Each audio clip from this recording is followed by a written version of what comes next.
আসসালামু আলাইকুম। আল্লাহ সত্য মহান সৃষ্টিকর্তা নামে শুরু করছি। কথা বলছি ইসলাম তথা শান্তি নিয়ে। ইসলাম তথা শান্তি, শান্তি হচ্ছে এক, শান্তি দুই হতে পারে না। কিন্তু আজ শান্তি তথা ইসলাম বিভিন্ন ভাগে বিভক্ত হয়ে গেছে। লক্ষ্য করলে দেখা যায় এক এক মাযহাব, এক দলের এই ইসলামকে তারা বিভক্ত করে ফেলছে। একদিকে হানিফি, হাম্বলি, সালাফি, ওদিকে শিয়া, আহলে হাদিস, আহলে সুন্নাত, কত কি নাম। তারপরে হচ্ছে ওই যে জামাত, হেফাজত ইসলাম, তারপরে কি ইসলামী ঐক্য। দলের অভাব নাই, যে যে দলে আছে এই দলই ভালো। ভাই, আমার দলই ভালো। এরকম লক্ষ্য করলে দেখা যায় বহুমত অনুসারে এবং কি দলে দলে বিভক্ত হয়ে গেছে ইসলাম। কিন্তু ইসলাম হচ্ছে এক, শান্তি এক। সকল ধর্মেই এই শান্তির কথাই বলা হয়েছে। আর বিশেষ করে এই যে আপনারা যারা ভাবেন যে ইসলাম কি, ইসলাম হচ্ছে শান্তি, বাংলা বুঝো। কোরআনে তো সব আছে, কোরআন আছে না? 72 নাই 73টা দল, একটা দল হলো সফল কম। ঠিক আছে, হিসাব করে দেখব। যাই হোক, বিষয়গুলো আমাদের বুঝতে হবে। এরকম দলে দলে উপদলে বিভক্ত ছিল, শুরু হয়েছে অনেক আগে থেকেই। এটা তাদের কুচক্রে তাদের জীবনকে যেভাবে তারা সমাজকে, তাদের চিন্তাধারাকে যেভাবে নিচ্ছে, তারই কর্মফল তারা পাবে। এটা সবাই পাবে, ঠিক আছে? আমার কর্মফল আমি পাবো। আমার যে একজনকে আমি শোধ দিলাম, শোধটাও আমার খাইতে হবে কিছুদিন পরে। সামনে সাবধান। এই মানুষকে বিশেষ করে আমাদেরকে সত্যের পথে, শান্তির পথে নিয়ে যাওয়ার জন্য যুগে যুগে নবী রাসূল এসেছেন। শেষ নবী আমার পিয়ারে হাবিব আহমদ মুস্তফা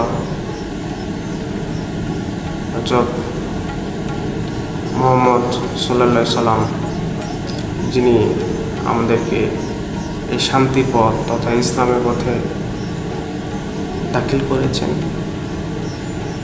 নবুয়ত খতম, ঠিক আছে? মানে নবী আর আসবে না, কিন্তু রসুলের দ্বারা বহমান। যুগে যুগে বিভিন্ন অঞ্চলে রসুল এসেছেন, আসবে এই মানব জাতিকে হেদায়েত করার জন্য। তারা প্রত্যেকটি অঞ্চলে বলছেন,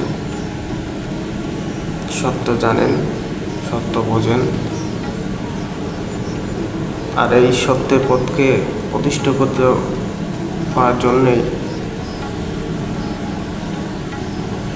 আমার নবী সেই বিদায় হচ্ছে মালায়াত বা বেলায়েতকে প্রতিষ্ঠিত করলেন। কিন্তু সেই যারা সাহাবী বলি, অনেক নাম করা, অনেক কাছে সাহাবী, আমার নবীর পরিবার, নবীর বংশধরকে হত্যা করে ইতিহাস কথা বলে। মা ফাতেমা, হাসান হুসাইন, মাওলা আলী, করুণ ইতিহাস, এগুলো পড়ছি, ইতিহাস গাড়ছি, ঠিক আছে, সেই জন্য বলতে পারতেছি। আপনারা দেখেন, হ্যাঁ, সত্য নয়, মিথ্যা। কোরআন আছে না, কোরআনে কি কোনো কিছু ভুল আছে নাকি? হ্যাঁ, এই আমরা হাদিস, খালি হাদিসটা নিয়ে জানি, এটা নিয়ে। হাদিসটা লিখলো কারা? আমার কথা, হাদিসটা লিখলো কে? হ্যাঁ, তিনি অনেক জ্ঞানী থাকতে পারে, হ্যাঁ, সংগ্রহ করছে, ই করছে, হ্যাঁ, হ্যাঁ, বিষয়গুলো মানি, আমরা হাদিস মানি।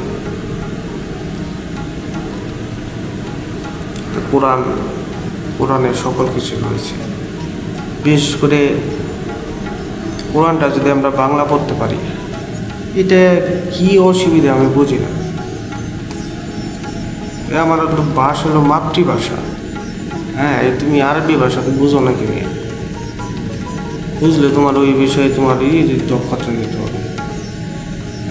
কোরআনে কি বলছে, তুমি যদি শিক্ষিত হয়ে থাকো, হ্যাঁ, পড়া লেখা তুমি রিডিং করতে পারো, হ্যাঁ, বাংলা লেখা আছে না, পড়ো। সত্য তো জানবার না, আমি সত্য পাবে, এখন ইচ্ছা থাকতে হতো।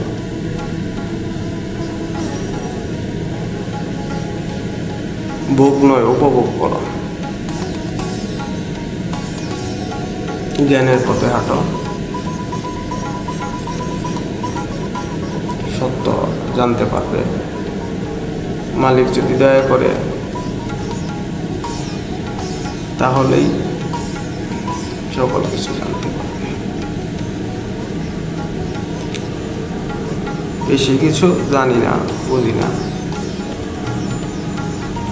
অনেক ভাষা, একটি কথা বললাম। পাপিষ্ঠ বান্দা, ঠিক আছে, জ্ঞান দেয় না তো,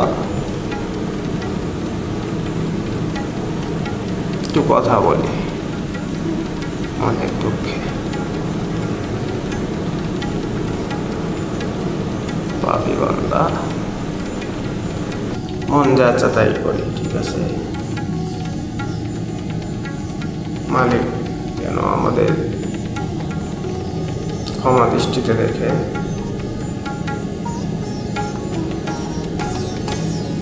তার গুণগান গেয়ে যেন আমরা যেতে পারি। পাপিষ্ঠ বান্দা, ঠিক আছে, ওই ভালো, আমি খারাপ, আমার মতো খারাপ কেউ আছে নাকি?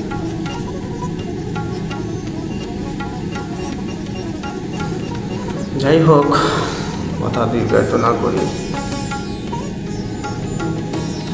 সবাই ভালো থাকবে। সর্বোপরি সকলের মঙ্গল হোক, সত্যের পথে যেন আমরা আসতে পারি, মালিক যেন সহায় হয়, এই বলে আমি আমার কথা শেষ করছি।